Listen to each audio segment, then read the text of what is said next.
Gambino. I'm a licensed physical therapist and certified Pilates instructor, and I'm going to show you today how to stretch your hip flexors without bending your knee or kneeling. I had some questions on my last video when I was stretching with a stability ball on how to do that if you've had a knee replacement or anything. So if you have arthritis in your kneecap, patellofemoral problems, chondromalacia, meniscus problems, total knee replacement, or just arthritis in your knee and it's really uncomfortable for you to get into deep knee flexion, this is a good way to stretch your hip flexors without putting any stress on that joint. So we're going to use two different pieces of equipment, the foam roller and the ball. Either one is fine. I'm going to start with the foam roller. This is a standard size foam roller, 36 inches long, 6 inches in diameter. It's pretty firm. You can use the softer rollers if you like.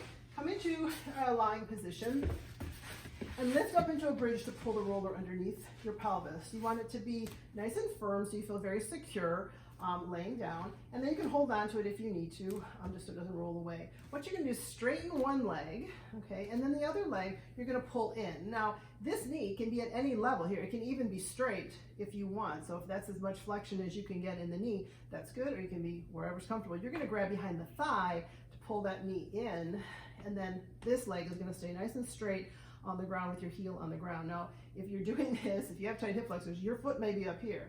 All right, that's a sign that you might have a tight hip flexor. So let that muscle lengthen and relax. You're gonna stay there for at least 30 to 60 seconds, maybe even 90 if you're comfortable. Okay, and then you can switch sides, obviously. Straighten the leg, pull the other leg in. Again, any angle for your knee here. Just give it a nice pull. And make sure you're breathing, releasing the muscle, letting the muscle just relax. And then again, just hold. And put that leg down, you're gonna lift up, push the roller out. And then let's get into using the ball.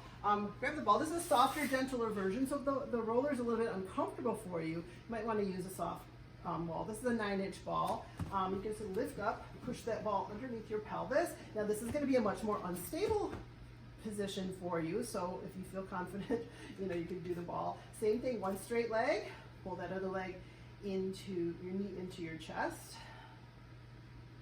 And again, any level with your knee, any bend that you have, and just hold. Ankle and foot are on the ground, nice straight knee, and then you'll stretch and switch and do the other side, and just pulling it in.